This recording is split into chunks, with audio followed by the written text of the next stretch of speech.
Bonjour. Dans cette vidéo, nous allons voir comment faire des activités de test dans Moodle. Bon, comme nous l'avons vu précédemment, on peut accéder directement au test d'un cours en rentrant dans ce cours-là dans Moodle. Ici, j'ai un cours de démonstration qui va être utilisé pour notre petit exemple. Et comme nous l'avons vu, Moodle est divisé en sections. Il y a une section générale au début, puis des sections qui peuvent correspondre aux semaines du cours ou à différents thèmes. Les tests, les activités tests ressemblent à des feuilles avec un petit crochet rouge, ce qui les différencie des autres types d'activités qu'on peut trouver dans un cours. Ici, on voit qu'on a deux tests dans cette section. On va faire le premier. Bon, vous avez toujours des consignes dans un test qui se trouvent au début.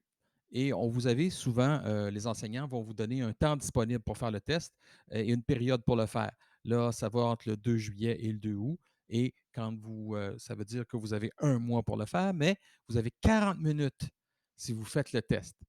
Méthode d'évaluation. Dans certains cas, vous avez le droit à plusieurs tentatives. Dans ce cas-ci, je crois qu'il y en a seulement une et c'est la note la plus haute qui est calculée. Dans certains cas, et ça va être indiqué sur la page, il peut y avoir plusieurs tentatives dans le cas d'exercices de formation ou formatifs où la meilleure note est calculée ou vous avez plusieurs tentatives. Mais dans la plupart des cas, vous avez un temps fixe pour faire le test et c'est calculé à partir de la note la plus haute. Le décompte du 40 minutes commence à partir du moment où vous cliquez sur faire le test. Fait que si on clique sur faire le test, on commence notre tentative. Et là, on nous dit qu'on a une limite de temps. Hein, on vous avertit. Est-ce que vous êtes prêt? Fait que si vous êtes prêt, ben, vous démarrez votre tentative. Le test va se charger. Et c'est relativement simple. Vous avez le numéro de la question, vous avez la note ici, et vous avez le nombre de pages que sur le test et votre temps restant. Si vous décidez de terminer le test, euh, vous pouvez cliquer sur terminer le test, sauf que c'est comme un peu comme remettre un test avant de l'avoir terminé. C'est important ici de pouvoir répondre aux questions. Mais vous avez toujours la possibilité, comme sur un test papier, de regarder les questions un peu à l'avance et de vous prendre des notes, de voir de quoi il y en a l'air.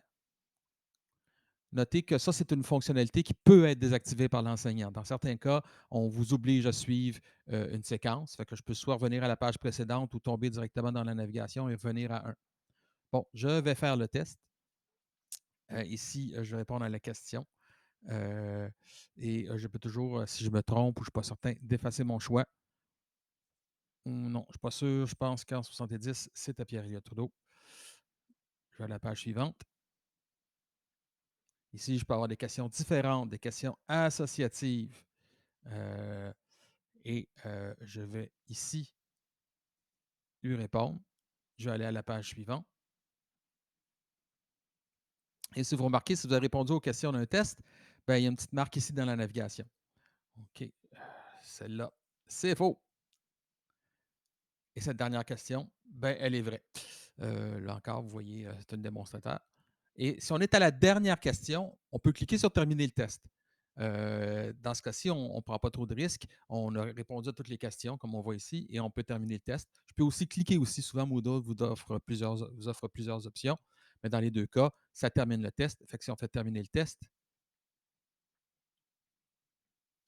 la réponse est enregistrée. On peut retourner à la tentative. On n'est pas sûr. On veut réviser notre examen ou notre test. On peut retourner à la tentative. Là encore, noter que ça peut être désactivé par votre enseignant.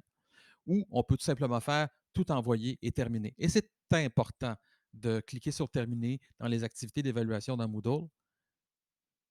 On nous demande si on est sûr, parce que c'est comme remettre sa copie au prof. Et dans ce cas-ci, c'est enregistré. Dans mon exemple, la réponse et le feedback est immédiat. Je me suis trompé, c'était pas vrai. C'était pas faux. C'était pas vrai, c'était faux. Et j'ai ma note tout de suite. Mais là encore, l'enseignant peut décider de vous donner sa note lui-même plus tard ou de la transmettre ou de ne vous pas donner de feedback. Tout ça, c'est très configurable par l'enseignant. Ce que je vous montre, c'est une version standard d'un test. J'espère que ça vous a été utile. Merci et bonne journée.